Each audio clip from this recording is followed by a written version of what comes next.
বন্ধুরা, আজ এমন এক গল্প শোনাবো যেটা শুনলে আপনার বিশ্বাস পাল্টে যাবে। রাজা হীরক এর রাজ্যে ছিল এক জঙ্গল, যেখানে সূর্যের আলো ভয় পেত ঢুকতে, কিন্তু সেই জঙ্গলের গভীরে লুকিয়ে ছিল আলো, পরীদের আলো।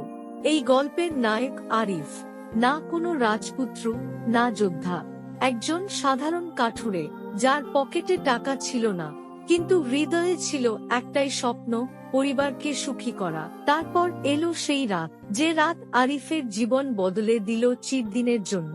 বজ্রপাতের আলোতে সে দেখল বটগাছের গায়ে ফুটে উঠেছে এক রহস্যময় রেখা। কৌতূহল ভয়কে হার মানালো। গাছের গায়ে খুলে গেল একটা দরজা, ভেতরে পা দিতেই আরিফ পৌঁছে গেল অন্য এক দুনিয়ায়, যেখানে ফুলের সুবাসে নেশা ধরে, যেখানে আকাশ থেকে ঝরে পড়ে আলো। আর সেখানেই তার দেখা হলো লিলির সাথে, পরীদের রানী, রূপার মতো চুল, তারার মতো চোখ, কিন্তু সবচেয়ে সুন্দর ছিল তার হৃদয়। আরিফ বিশ্বাস করতে পারছিল না। আপনারা সত্যি পরী? লিলি হাসলো। আমরা আলোর সৃষ্টি, আর তোমার পবিত্র হৃদয় তোমাকে এখানে এনেছে। তারপর লিলি দিল আরিফকে 3টি পরীক্ষা, 3টি রহস্য। প্রথম রহস্য, সোনার পাখি, কিন্তু পাহারায় ছিল এক বিশাল সাপ। সাপটা এত বড় যে দেখলেই কলিজা শুকিয়ে যায়, কিন্তু আরিফের চোখে ভয় ছিল না, কারণ সাহস মানে ভয় না পাওয়া নয়। আমি তোমাকে ক্ষতি করব না, এই একটা কথাই সাপের মন গলিয়ে দিল। সাপের চোখে জল। সে বুঝল আরিফ অন্যদের মতো নয়। সাহসের পুরস্কার, সোনার পাখি।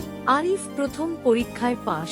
লিলি খুশি, কিন্তু তখনও বাকি দুটো রহস্য। দ্বিতীয় রহস্য, জ্ঞানের ফল।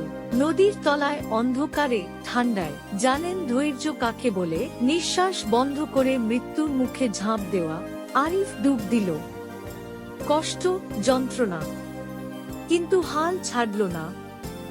ফলটা পেল, সাথে পেল এক রূপালী আংটি, জ্ঞানের চাবি।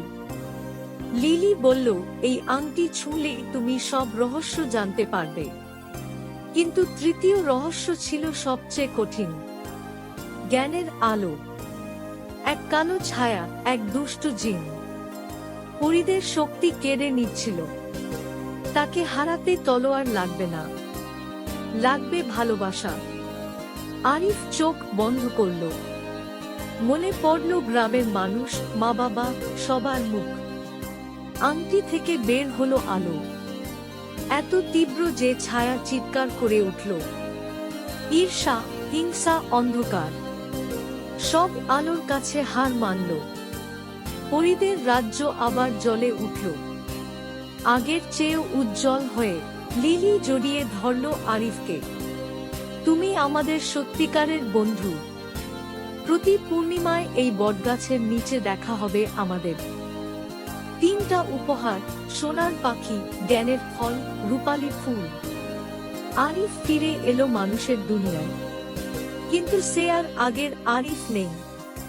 পাখি দিল ধন, পরিবার, আর গরিব রইল না। ফল দিল জ্ঞান, আরিফ হয়ে উঠল গ্রামের সবচেয়ে জ্ঞানী মানুষ। আর ফুল, ফুল দিল শান্তি। পুরো গ্রাম ভরে গেল ভালোবাসাতে। বছর কেটে গেল। বুড়ো আরিফ আজও বাচ্চাদের গল্প শোনায়। বাচ্চারা জিজ্ঞেস করে, দাদু, সত্যি পরী আছে? আরিফ হাসে। পূর্ণিমার রাতে বটগাছের দিকে তাকায়।